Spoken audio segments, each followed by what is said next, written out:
Assalamualaikum warahmatullahi wabarakatuh. Hai guys, saya Devi Silia dari Universitas Sriwijaya dengan NIM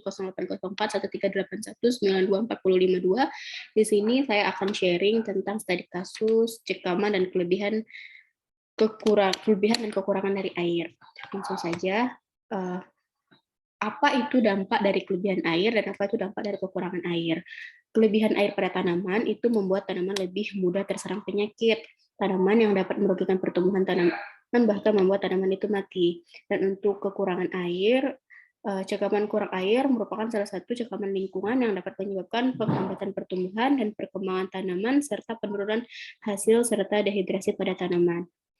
Selanjutnya, apa dampak dari kekurangan dan kelebihan air?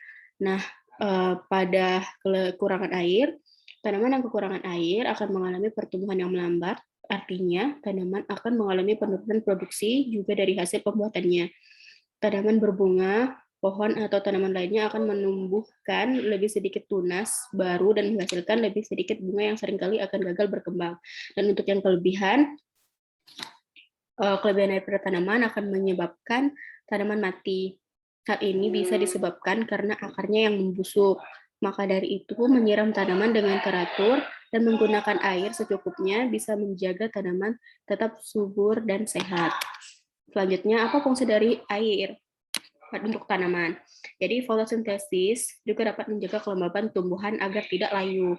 Dilansir dari Encyclopedia Britannica, air diserap oleh akar tumbuhan dan dikirimkan ke daun tempat melakukan fotosintesis. Air sangat dibutuhkan pada tanaman karena merupakan bahan penyusun utama daripada protoplasma atau isi sel.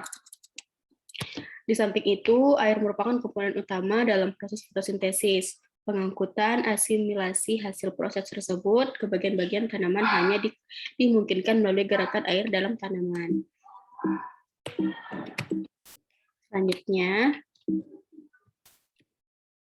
di kasus. Di sini saya membahas tentang pengaruh ketersediaan air terhadap pertumbuhan dan kandungan bahan aktif saponin tanaman ginseng Jawa atau Talinum paniculatum GERD.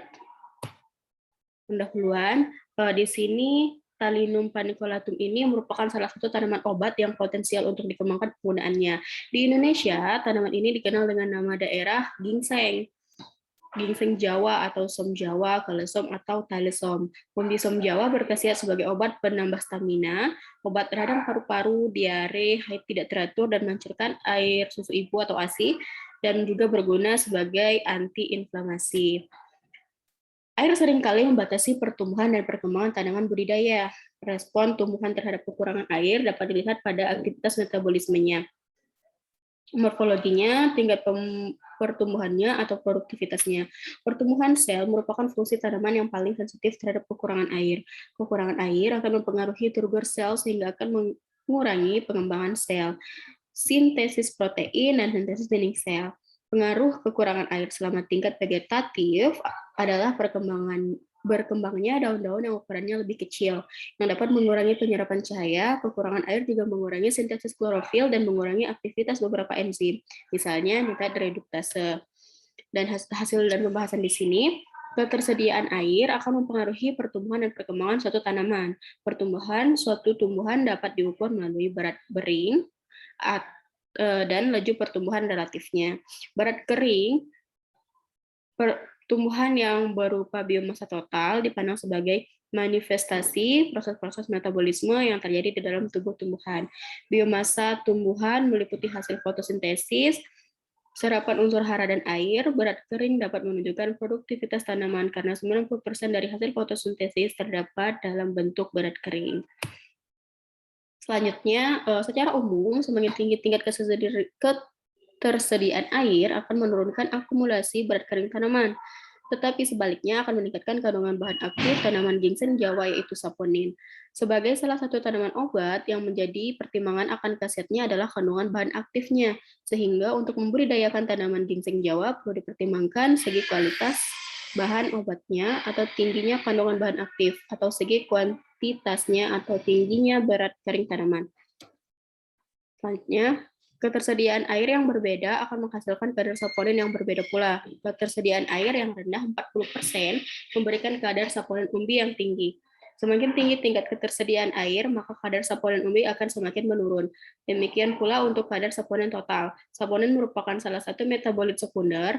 Metabolit sekunder secara umum akan meningkatkan akumulasinya di dalam tubuh tanaman pada saat tanaman mengalami cekaman lingkungan atau termasuk cekaman kekeringan. Kesimpulannya, ketersediaan air 40, 60, 80, dan 100% mempengaruhi berat kering, laju pertumbuhan relatif, efisiensi pengurangan air, kadar saponin umbi, dan kadar saponin total tanaman gingseng Jawa. Ketersediaan air tidak mempengaruhi rasio tajuk akar. Secara umum, semakin tinggi tingkat ketersediaan air, maka akumulasi berat kering tanaman akan semakin menurun. Sebaliknya, kadar saponinnya akan meningkat. Sebagai bahan pertimbangan, untuk teknik budidayanya, tanaman ginseng Jawa disarankan untuk menggunakan tingkat ketersediaan air antara 40-60%. Untuk menggunakan tingkat ketersediaan air antara 40-60% untuk memperoleh kadar saponin umbi yang tinggi. Jika berat kering tanaman menjadi tujuan dari pembudidayaan, maka tingkat ketersediaan air 80% akan menghasilkan akumulasi berat kering terbaik. Terima kasih. Sekian sharing saya tentang studi kasus. Saya ucapkan terima kasih.